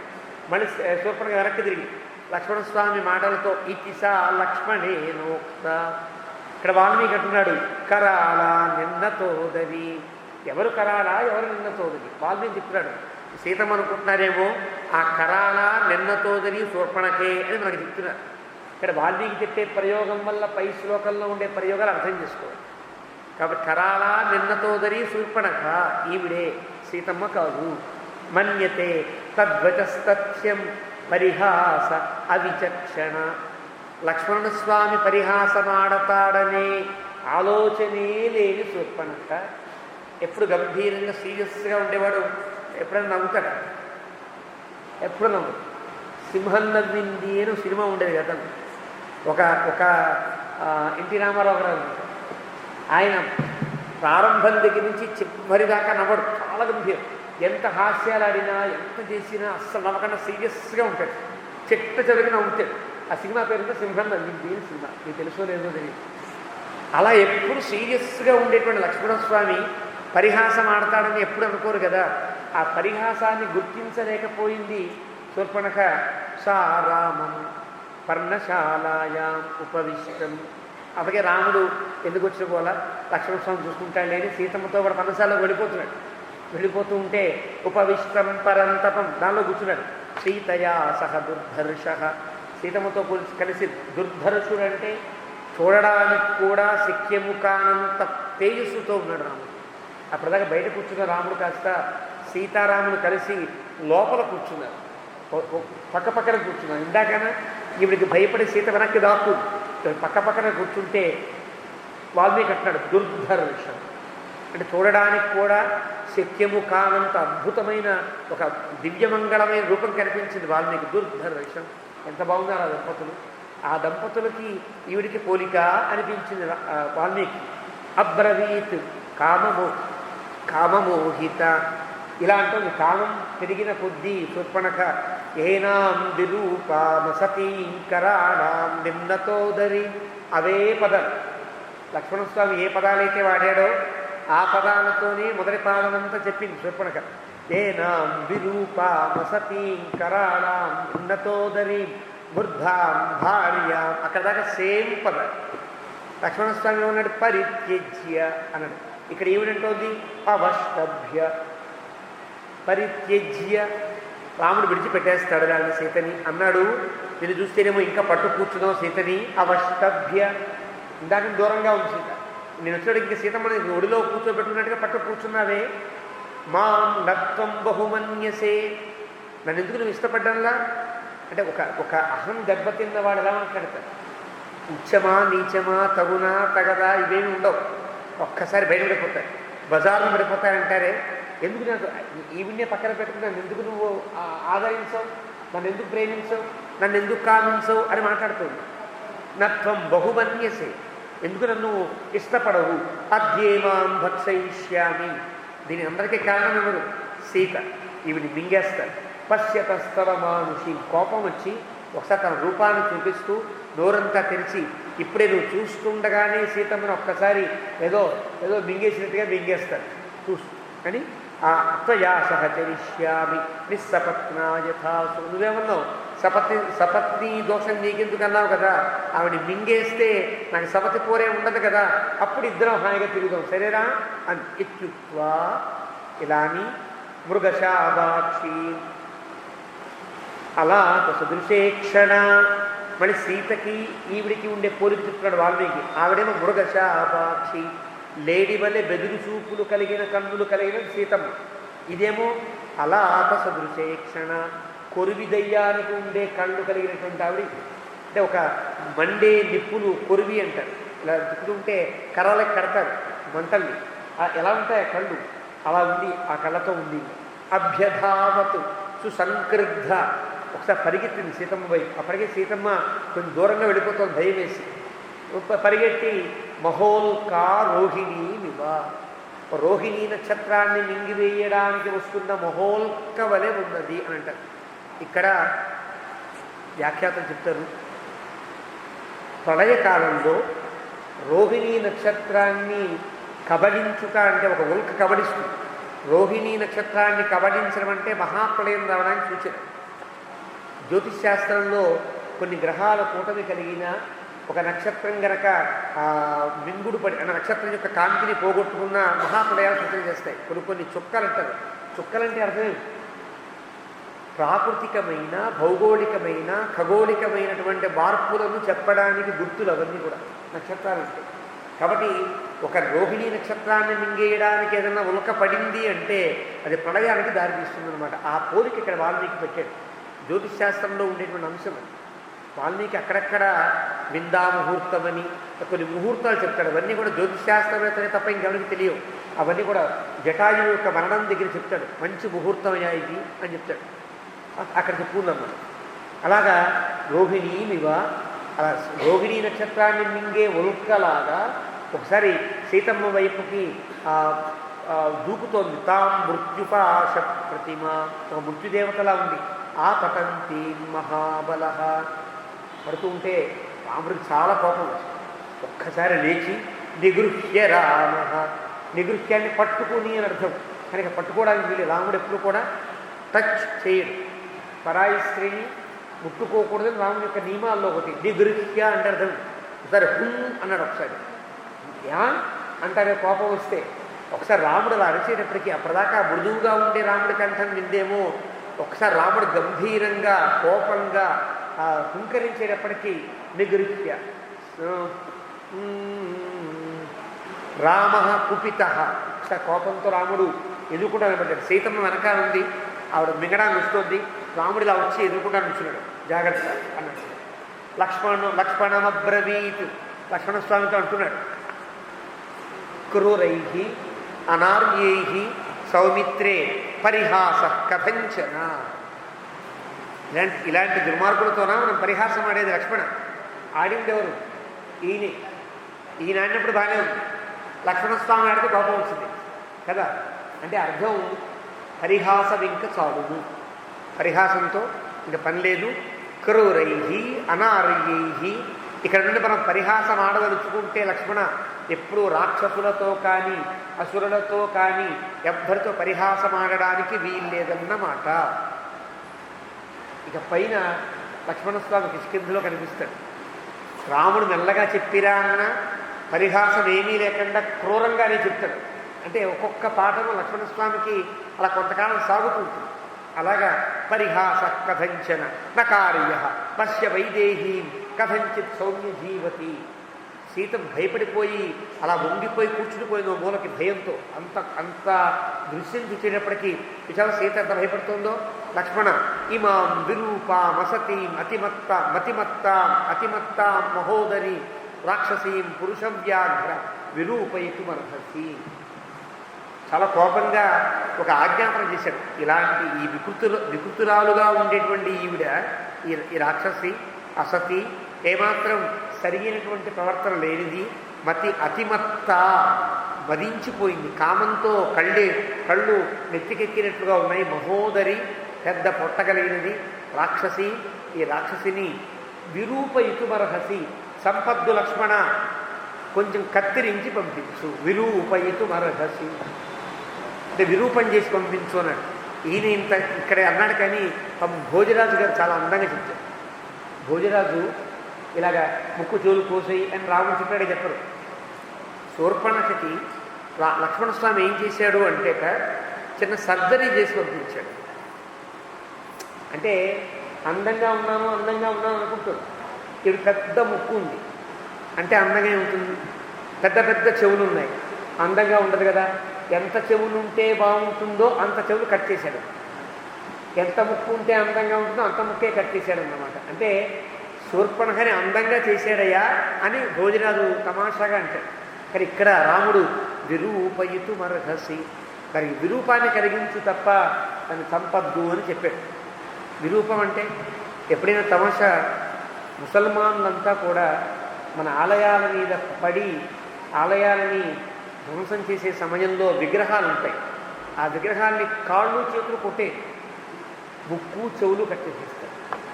ముక్కులు చెవులు మీరు ఎప్పుడైనా ఏ ఆలయమైనా చూడండి, ముక్కులు కట్టేసేస్తారు, చెవులు కట్టేస్తారు, వెళ్ళిపోతారు అంతే. విగ్రహం మొత్తం పగలగొట్టారు. ఎందువల్ల? మన ఆరాధన ప్రక్రియలో, మన ఆగమంలో కానీ, మన శాస్త్రంలో కానీ విగ్రహం చెయ్యి విరిగినా పర్వాలా, చేతిని అతుకు పెట్టి పూజించవచ్చు. ముక్కు కానీ చెవి కానీ ఏమాత్రం భిన్నమైనా వెంటనే ఆ మూర్తిని తీసేయాలి.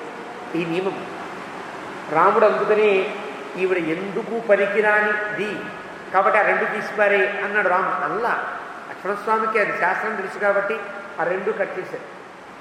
ఈ కోపంతోనే ముసల్మానులంతా కూడా మన విగ్రహాన్ని అలా పాడు చేస్తారు అని ఒక ఆయన రాశాడు. ఈ రాజీవ్ శుక్లా అనే ఆయన ముసల్మాన్లు ఎక్కడ వాళ్ళు కారు, ఒక భ్రష్ట సన్యాసి యొక్క సంతానము అని, అంటే వాడి పుట్టుకలో ఉండేటువంటి తేడాలు చెప్పాడు. ఇది కొంచెం చెబితే కాంట్రవర్షియల్గా అయిపోతాయి అలాంటి వాడు. కాబట్టి వాళ్ళు మనకు ఏదైతే మౌలికమైన అంశములో వాటిని దృష్టి పెట్టుకుని అవి పాడు చేస్తారు. కాబట్టి అలా చేయమన్నాడు.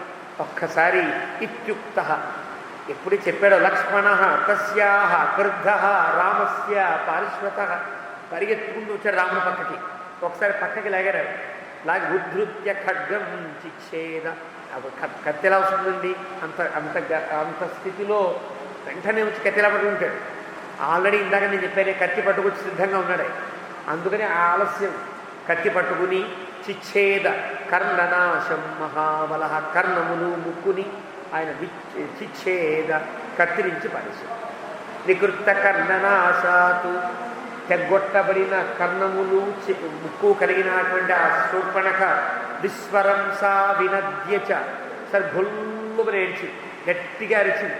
యథాగతం ప్రదుద్రావ, ఎక్కడి నుంచి వచ్చిందో అక్కడికి పరిగెత్తింది. ఘోర శూర్పణఖావనం, ఘోరమైనటువంటి ఆ శూర్పణఖ పరిగెత్తుకుంటూ వెళ్ళిపోయింది. సా విరూప మహాఘోర రాక్షసీ శోణితోక్షిత, అసలే విరూప, ఇంకా వికారం, అసలే ఘోర, ఈ పనితో మరింత ఘోరమైంది.